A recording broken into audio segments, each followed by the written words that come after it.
Today is Tuesday, December the 13th. I'm Ryan Hill. I'm John Galantis. And you're listening to Clearview Today with Dr. Abadan Shah, the daily show that engages mind and heart for the gospel of Jesus Christ.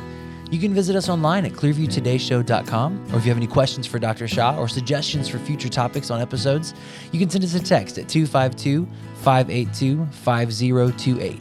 You can also email us at contact@clearviewtodayshow.com. That's right, and you can help us keep this conversation in the airwaves by supporting the podcast, sharing it online, leaving us a good review on iTunes, and just keeping the discussion of Jesus Christ alive. That's so important, those reviews. We mention them every week. I feel like people just sort of, shrug it off like, oh, whatever, someone else will leave a review. Right. But it really is so important. Take 30 seconds. Take 30 seconds to go and leave a review on iTunes, and you won't believe how much that kind of stuff helps. Yeah. It really, really does, because that's how the algorithms work. They read those reviews. Well, they don't read the reviews, but they see that reviews have been left. They look at the ratings, and they bump up conversations that they feel like are actually happening. Yeah. So the world is talking about so many things. Why not talk about Jesus? That's right. And we read the reviews, so please say something nice. Yeah. Speaking of talking about Jesus, you want to hear? Yeah, they affect my self-esteem. Yeah, please. You can't imagine how much. John 10 and verse 7. This is the verse of the day. Jesus said, I tell you the truth, I am the gate for the sheep. Whoever enters through me will be saved. He will come in and go out and find pasture. The thief comes only to steal and kill and destroy. I have come that they may have life and have it to the full. I love that comparison side by side with what the thief does, with what the enemy does. And then Jesus says, I've come that they may have life. Now, not just have life, but have it to the full. Yeah, have life and life more abundantly. That's his whole MO, as it were, is to give us life, but not just life to survive, not just life to kind of get through it. Life abundantly. Yeah. That's the gift that he gives us. Absolutely. Amen. Speaking of gifts, I was playing a gift last night. On the Nintendo Switch. Now, is this a hint for an upcoming gift? Like, you want a Nintendo Switch? No, we have two Switches. Right. Two Switches? We got 5 kids. Oh my good gracious! Two Switches. When I was a kid, I got Switches, but they meant something not the same thing. Not at all. And I noticed that you were online last night. I was online. I was playing some Luigi's Mansion 3. That game has been very out. Nice. Yes, that game came out in 2019. It's now 2022. I've only now just played it for the first time. Hashtag too spooky for me. Why is Luigi scary? Why am I scared to get up and get a drink of water in the middle of the night because I played Luigi's Mansion? It does feel a little silly that Luigi has jump scares in it. Yeah. This is all the silly cartoony things, like, this I should is not be Mario, afraid of this. for goodness sake. Right. This is for children. Why are ghosts jumping out and scaring me, asking for my money? Yeah. What were you playing? I know I'm late to the game because Pokemon Scarlet and Violet are out now, but I was playing a little Pokemon Sword. That's like 2 generations ago, wasn't it? Or 1 generation ago? I think it was 1 generation ago. Okay. How are you liking it? I like it. You like the open world Pokemon? Yeah, I enjoy it. It's a different concept than, of course, what I grew up with, because I was like OG Pokemon back in my day. Pokemon were represented as sprites, and we were grateful. Yes, and you were just little pixels side-scrolling on a screen. Now you're like spinning a camera around, and I mean, it's a different concept, but I'm liking it. I'm enjoying it. And Noah and I can kind of play simultaneously, so that's fun. Those were the days, though, just going through Johto, going through Kanto, and especially going through Johto in Gold and Silver, and then getting to the end of the campaign, and then realizing that there's a whole nother. You can go back through Kanto, and then going up and ascending Mount Silver. I would say 80% of the radio audience has no clue what we're talking about. I am interested to know how many people are listening and are like Pokemon fans from way back. So if that's at this point, Pokemon is like, what, 25 something years old? Yeah. So I mean, it's not like we're talking about the new hip thing. Like, this is very been around well for established. years. In pop culture, very well established. Years. I was playing Pokemon. Let's see, I got Pokemon Red and Blue in like 3rd grade. Yeah, something like that. 3rd grade, 4th grade. I remember when Pokemon cards were at school, and some kid. I don't know if I should say his name. You should. His name was.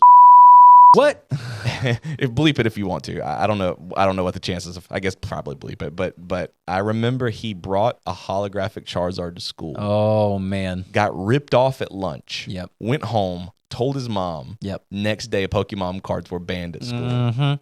And same thing happened at our school. Yeah. Not the same card, but same exact thing. That little twerp was a pariah for the rest of the year because you ruined it for all of us. You ruined it for everybody. You little little joker, You little Charles little Darwin. rascal. I remember specifically the fury that we all felt. Oh, yes. And so now I guess being able to play the games as a 32-year-old. Yeah. Yeah. Well, and so I was, like around that age, 3rd, 5th grade, something when the games came out. So now that my son is around that age too, it's very fun for us to kind of play the games simultaneously, play the card game together. It's fun to kind of like watch him walk through what I went through. So I'll be honest, I really thought Pokemon would have died out by now. me too. I did not expect it to last almost going on a quarter century. Yeah. Well, it dipped in popularity and then like suddenly it's resurged. I remember when Diamond and Pearl came out, Yeah. there was a big I was in high school, there was a huge resurgence, I feel like. Yeah. Maybe not. Maybe the dip in popularity wasn't as big as I thought it was, but I remember by Generation 3, Ruby and Sapphire, I was getting really burned out of it. Yeah. But then I came back in strong with Diamond and Pearl. I was like, this was a slammer. Yeah. So, yeah. Well, in today's episode, we're talking about, we're continuing our series on Christmas. We're talking about the arrival of Jesus. We're talking about how Jesus didn't come to fit into our religious traditions. Right. He didn't come as a puzzle piece that is going to fit in with what we have. He came to bring us into a relationship with God. Jesus came to tear down the curtain in the Holy of Holies from top to bottom and make a way for us to come into the throne of grace. Beautiful. Beautiful. So we're going to bring Dr. Shah in just a few minutes to talk more about that. But if you have any questions or suggestions for new topics, send us a text at 252-582-5028 or visit us online at clearviewtodayshow.com. We'll be back after this. Are you looking for some new worship music to go along with all these amazing shows here on the Truth Network? Well, today's your lucky day because Dr. Shah and myself and a lot of the rest of the Clearview staff have been hard at work writing for the last few months, and we're very excited to share Clearview's new EP with you, Together Forward. Not only do these songs sound great, but each and every single one of them were born from a place of genuine worship and prayerfully written by our team right here at Clearview Church. It's available right now on iTunes, Amazon, Spotify, anywhere digital music is sold. So make sure to pick up your copy today and let us know how these songs are helping you, whether they're helping your worship band in your church or just in the car or around in your everyday life. Email us at info@clearviewbc.org. You can also support the ministry here at Clearview Church by visiting us online. That's clearviewbc.org/give. Thanks for listening. Now back to the show.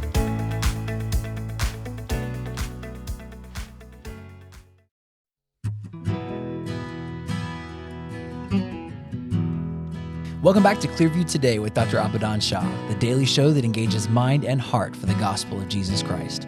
You can visit us online at clearviewtodayshow.com or you can send us a text at 252-582-5028. Dr. Shah, welcome to the studio this Tuesday. It's great to be here. I hope you guys are doing well. Amen. well, Doing absolutely. very well. Doing very well. Hope you guys out there listening are doing well. If this is your first time ever tuning in, we want to remind you Dr. Shah is a PhD in New Testament textual criticism, professor, Carolina University, author, full-time pastor, and the host of today's show. You can follow all of his work over at his blog site. That's abadanshah.com. That's right. And on today's show, we're continuing through our December Christmas series. And today, we want to take a look at how, we have all these traditions, we have all these, kind of acceptable practices, things that are on the forefront of people's minds, especially here at Christmas. But Jesus did not come to fit into the mold of our tradition. Right. Jesus is greater than our religion. That's right. And, a lot of times at Christmas, we try to fit him into our celebration when really he is the celebration. Yeah, it's almost like there's an underlying understanding of what Christmas is supposed to be, and so now our job as good and faithful Christians is trying to fit Jesus in there somewhere. Yeah. Yeah. Dr. Shah, where does this idea come from that Jesus is greater than our religion? Well, I mean, we're just talking about traditions all over the world. And I made a list of this one time, and I shared in a sermon with the same title, actually, where we talked about how in different parts of the world, they have different kinds of traditions. So in Norway, believe it or not, they hide their brooms on Christmas Eve. I don't understand that. Because according to tradition, witches are out on Christmas Eve. It's like a Halloween Christmas hybrid. Huh. I'm kind of honestly here for it. Hide the brooms. I'm kind of here for that. I like that. In South that's Africa, children look forward to fried caterpillars or Christmas caterpillars on Christmas Day. All right, never mind. Christmas caterpillars. Never mind. Yeah. That's not on my Christmas list. Now, in India, you know this one. We sang Christmas carols all night from door to door of every church member on Christmas Eve. Right. Right. I remember it being no missed houses. That's right. You don't ever miss somebody's house. If you miss somebody's house, they're calling the pastor. You were going to hear about it. They're going to call them up. And it happened once or twice, and it was not good. But these are traditions, and sometimes, traditions are great. I'm actually not against traditions, but sometimes they can get in the way or overshadow the truth, and we end up with religion and not reality. Right. Right. Yeah. So again, listen, if you have traditions, great. If you don't, make some. But just know, don't let any of those traditions or religious traditions supersede the truth of the gospel. Mm-hmm. How have you seen this play out in people's lives? Like, have you seen some examples of this where people have had traditions that sort of step on Jesus at the holidays? I mean, for one, I would say, we're talking about this year, Christmas being on Sunday, right? Immediately you hear, hey, that's family day. Yep. Yeah. And I get it. I understand totally what that means, because you want to, get your kids up early in the morning, run up to the Christmas tree and all that stuff. But see, what we're doing here is we're allowing our traditions to supersede the commandment to, don't forsake the assembling of ourselves together. That's right. To still come together. And overseas, most Christians, or whatever you call their stream of Christianity, they go to church on a Christmas day. Yeah. Sunday or not, they go to church. But here, we've made our own tradition, and now we're like competing these traditions. So I don't know for sure if I'll be there. Yeah, but, isn't that odd? Isn't it odd that they're like, no, look, I know that y'all do a lot for the community, but that's asking way too much. We're going to celebrate Jesus' birthday our way. We're not going to his house to celebrate his birthday. We're not doing that. Yeah, sometimes I wish you could just take those as sound bites and just play them back for people. Yeah. Like, did you hear what you just said? Right. Yeah, did you listen to the words that I came out really of your feel mouth? like Christmas is a time for family, not Jesus. Right. Not the church. What? Yeah. You're not going to Jesus' house on his birthday to tell him happy birthday? Come on, man. So it's something that I think going forward with all that's happening in our world, in our culture, in American Christian families, where our young people are not as in touch with their faith as we were hoping they would be, or as we were raising them to be, then I think maybe we need to redo some of these traditions. Yeah. And rethink. Yep. Is family more important than Exactly. church? Exactly. And when I think about like traditions getting in the way of the truth of God's word, I always go back in my head to the religious authorities of Jesus's day, right? They were so focused on this, and I know we're going to talk about this a little more in depth tomorrow, but they were so focused on keeping the law, keeping tradition, where the tradition was the ends. Like, you know what I mean? That was like the end goal, keeping it. And making sure that we do it without fail, while ignoring the truth of God's word standing right in front of them. That's right. That's kind of what I always go back to. Yeah, and of course you're referring to the Pharisees, the scribes, the Sadducees, the priests, the Levites, those religious power brokers. They thought they were the tradition. They decide the tradition, and Jesus came and disrupted their traditions. Yeah, and they didn't like that one bit. So what is this? How does Herod get them on his side? He brings them in, and is this part of the plot to kill Jesus, or is this kind of it's headed that way? It's after that, okay. Right. The wise men come, the Magi, more specifically the Magi, the Magos, Magoi. Right. They come and they're asking for where is he who has been born King of the Jews? Talking about Matthew chapter 2. And they talk about the star they saw in the east, and now they've come to worship him.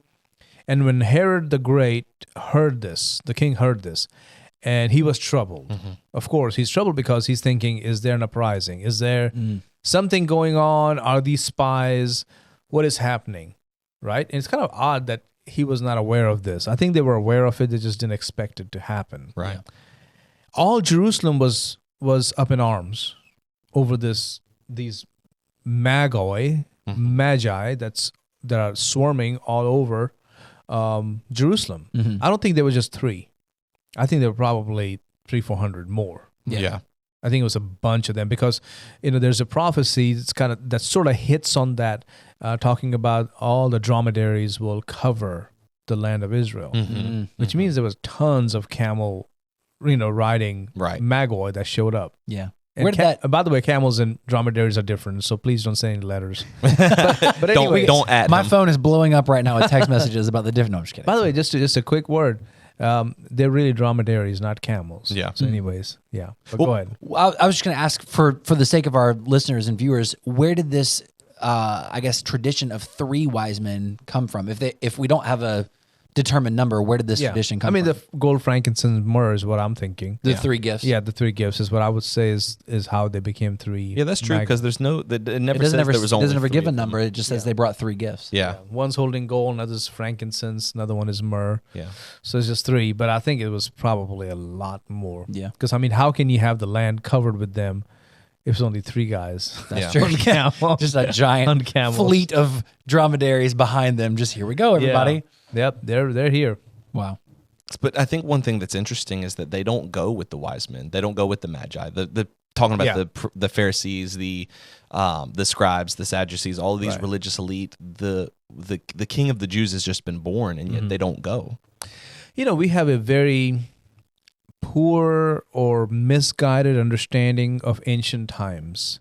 We tend to look at ancient times as like based on some of the movies, I think it is. Some of the medieval movies, you know, people living in just these wet, muddy, swampy things that people are running through in Europe. You know, we think everybody in the world lived like that. Yeah. Well, There's always mud. It's always raining. Someone's coughing in the background. You're 100% right because I mean, just unironically, that is where we get our knowledge, and I'm using air quotes there. It's from media. It's and from somebody visual in media. horseback is chasing down some peasant. Yeah. That's pretty much how it comes down to. Hollywood writers pretty much dictate what we think. I hate to say that, but And it's way in the 100% distance in true. the fog, do you see the castle? Yeah, oh yeah, I see it. Okay, there I it see is. there. That's the history of the entire world. Amen, brother. Amen. The end. Close the history book. No need to read anymore. We'll tell you what to think. I'm tired of this, Grandpa. Oh, you're going to, what is it? that was from Holes. That was holes. Oh, okay. But But the point is this.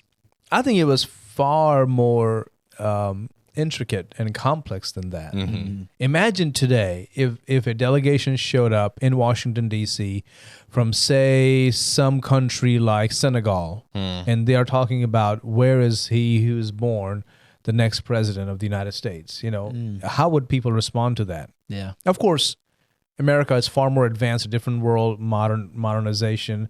But just imagine the same kind of complexity in politics and power and distribution of power. Imagine that happening in Jerusalem. All of a sudden, you know, people are looking at Herod. How are you going to respond to this?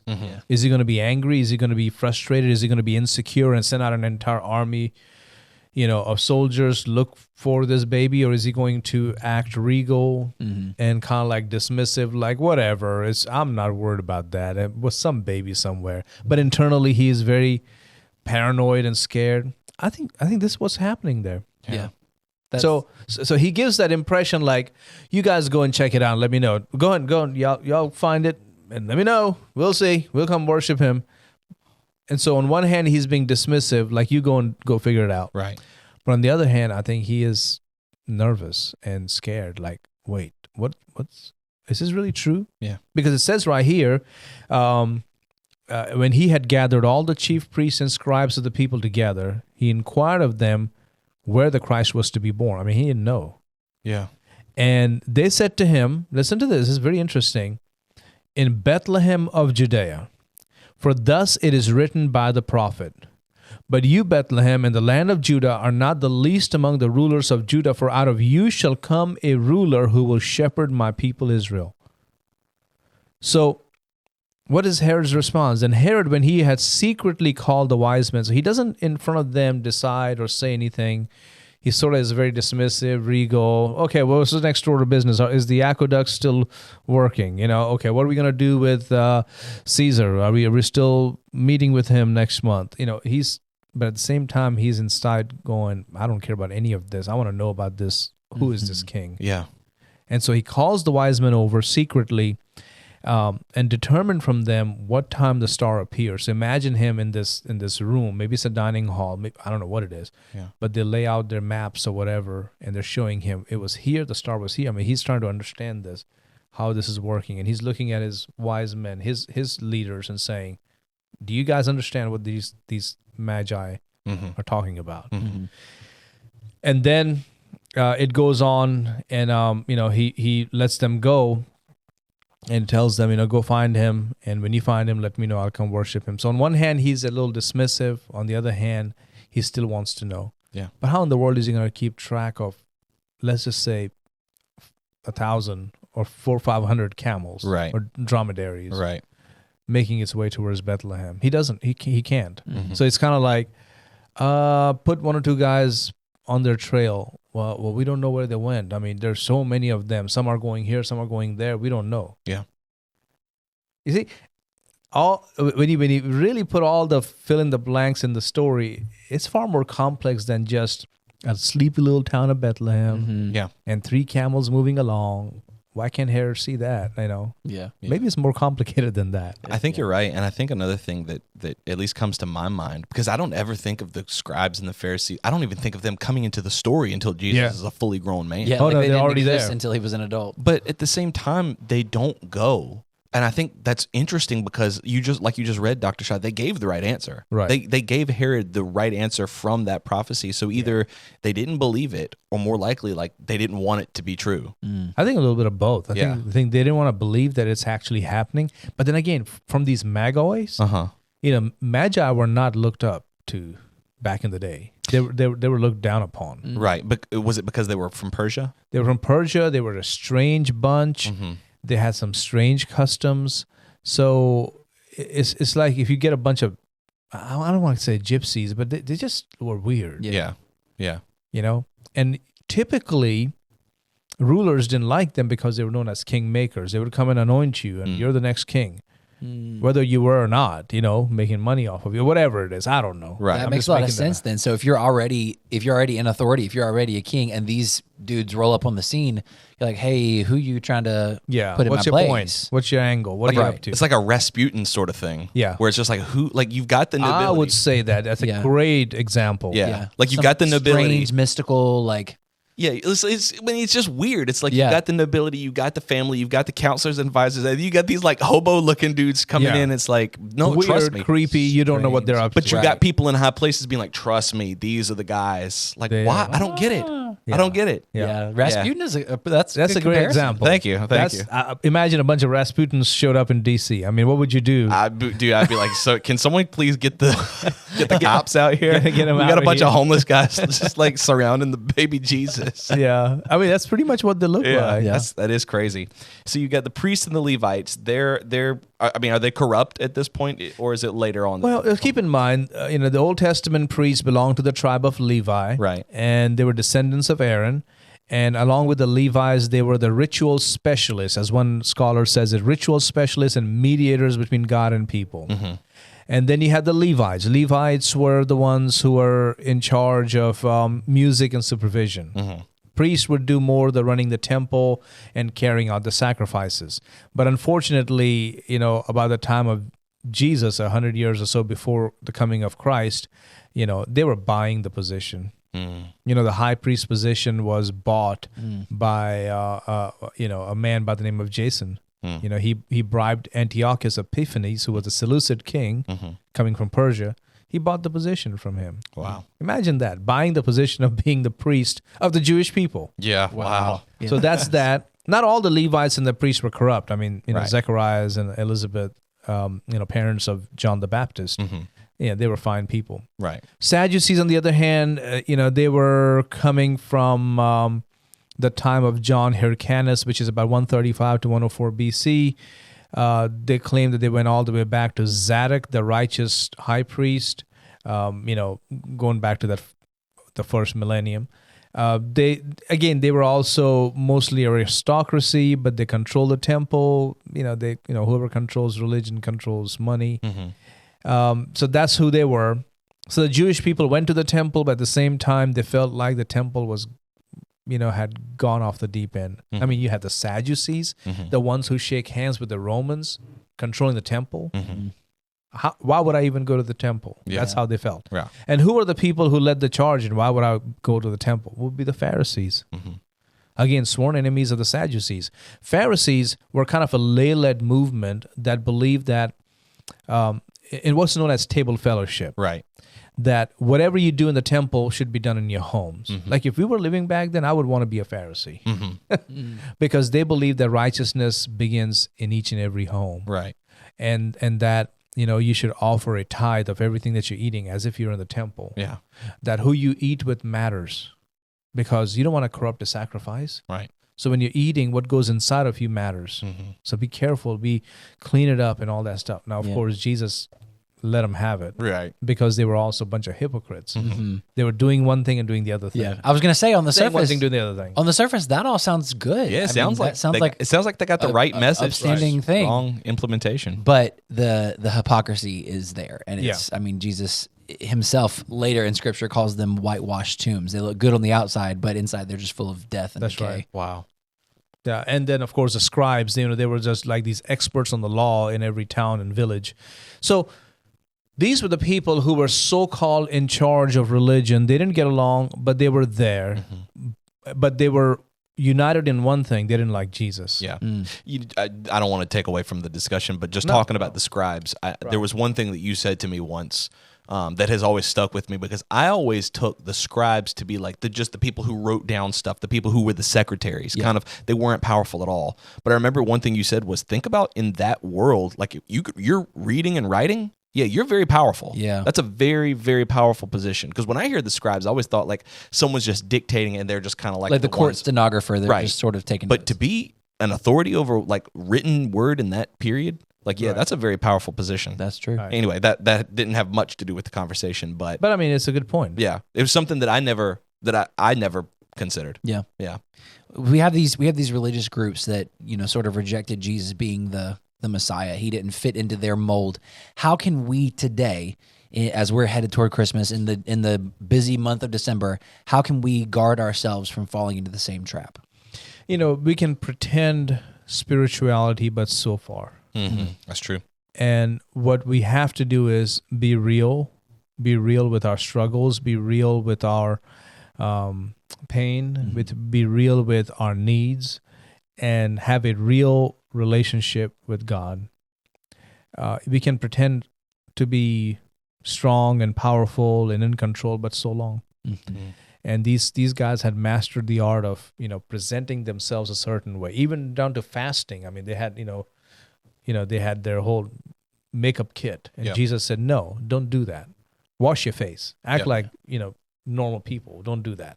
So I would suggest have a real relationship with God and let Him work in your heart and walk with Him in integrity. What a great reminder for us. Have that relationship with God and walk with Him in integrity. If you guys enjoyed today's topic and you have questions or suggestions for future topics, let us know by sending a text at 252-582-5028. You can also visit us online at clearviewtodayshow.com. And don't forget, on that same website, you can support us financially. Every gift, every contribution goes to building up this partnership as we seek to impact the world for the gospel together. Dr. Shah, do you have a quote to leave our listeners with today? Yes, I have several, but I'm going to go with just one because our time is short. Samuel Johnson, remember the Samuel Johnson, the literary critic? I talked about it, amazing writer. He said, "The true measure of a man is how he treats someone who can do him absolutely no good." Oh, yeah. I Wow. like that. That's I like hard-hitting. that. How do you treat people who can't give you anything in return? Man, That's true. that's awesome. We love you guys, and we'll see you tomorrow on Clearview Today.